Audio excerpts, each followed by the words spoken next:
बोझ Hindi emotional story. कविता अपने माता पिता की बहुत लाडली थी। 3 बड़े भाइयों की बहन थी। कोई भी चीज़ मांगने पर उसी वक्त सामने हाजिर हो जाती। पूरे घर में रौब था।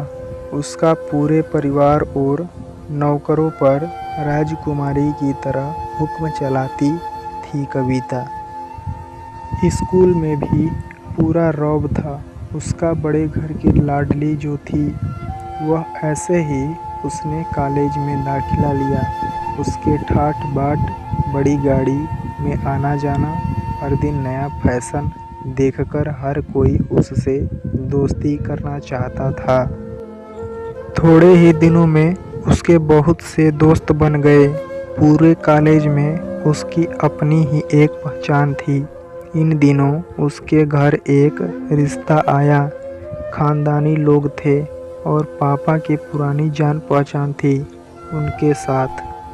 कविता के साथ कोई ज़बरदस्ती नहीं थी, पर कविता ने फिर भी हाँ कर दी क्योंकि वह अपने परिवार से बहुत प्यार करती थी।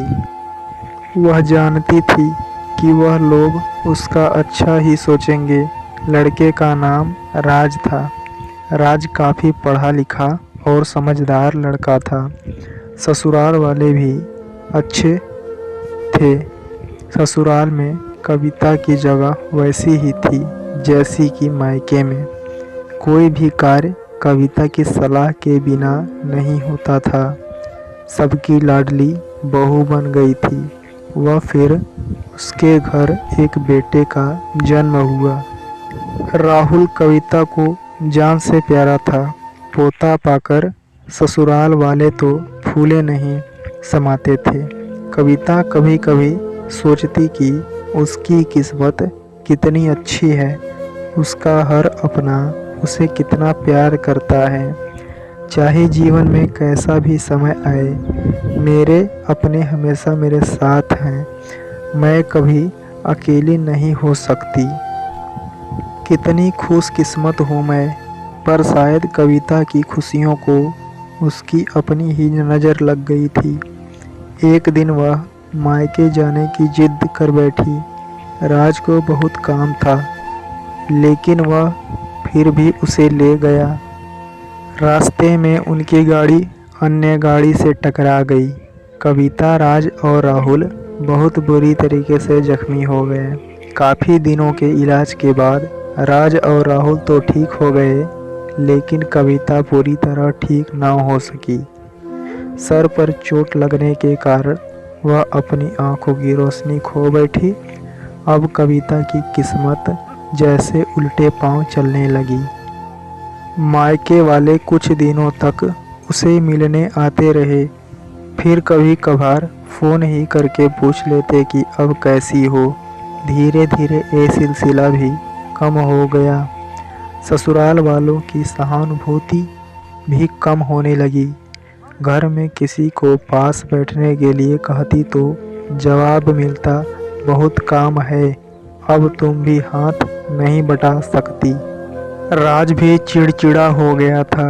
बस राहुल ही था उसके साथ, जिसके साथ हंसते खेलते उसका वक्त गुजरता। एक दिन कविता के हाथ से कुछ सामान गिर गया, जिसकी वजह से राहुल को हल्की सी चोट लग गई। कविता के सास ससुर ने राहुल को उससे अलग कर दिया कि कहीं उसके ना देखने की वजह से बच्चे का कोई नुकसान ना हो जाए। कविता अंदर से टूट चुकी थी। एक दिन उसने सबके सामने मायके जाने की इच्छा रखी तो राज उसे तुरंत मायके छोड़ आया, जैसे कि वह भी यही चाहता था। लेकिन राहुल को उसके साथ नहीं भेजा गया।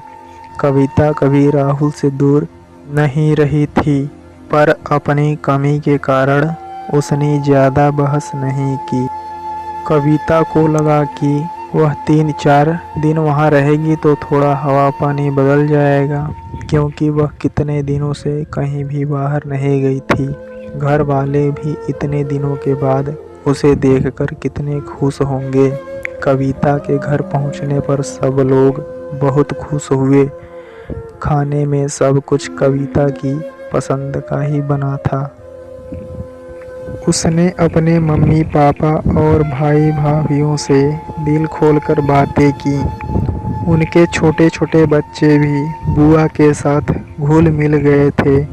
रात को सोने के वक्त जब वह कपड़े बदलने लगी तो उसे पता चला कि उसका बैग तो बहुत भरा हुआ था। वह सब समझ गई। वह बहुत उदास हो गई। कुछ दिनों तक तो सब ठीक रहा, फिर जैसे सब बदलने लगा, सबका व्यवहार बदल रहा था।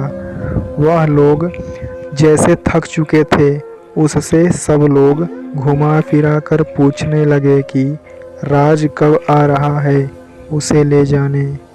वह बहाना बना देती, जबकि वह जानती थी कि उस घर में अब उसके लिए कोई जगह नहीं। कविता से चलते वक्त कुछ ना कुछ नुकसान हो जाता। थोड़ी बहुत टोका टाकी उसे सुनाई देती, वह टाल देती। एक दिन उसके हाथ से लगकर एक कीमती फूलदान टूट गया। छोटी भाभी ने बहुत हंगामा मचाया। कविता के माता पिता रोज रोज के झमेलों से तंग आ गए थे। उन्होंने राज को खुद से फ़ोन कर दिया। राज कविता को अपने घर ले गया। कविता को अपने परिवार वालों से ये उम्मीद ना थी कि जिस कविता के कहे बिना घर में एक पत्ता भी नहीं हिलता था, उस घर के लिए वह अब बोझ बन चुकी थी। राज के साथ ससुराल आते वक्त वह बहुत खुश थी, क्योंकि वह अपने घर जा रही थी, अपने जिगर के टुकड़े राहुल के पास। परंतु यह खुशी भी कुछ पल की ही थी। सारा बंदोबस्त पहले से ही किया हुआ था। कविता को सीधे ऊपर वाले कमरे में पहुंचा दिया गया। राहुल से दूर रहने की सख्त चेतावनी दी गई। एक काम वाली लता को उसकी जिम्मेदारी सौंपी गई, जो उसके खाने पहनने जैसी ज़रूरतों का ध्यान रखती थी। कविता ज़्यादातर चुप ही रहती। कभी कभी काम वाली लता से थोड़ा बतिया लेती। उसके जरिए राहुल का पता चल जाता।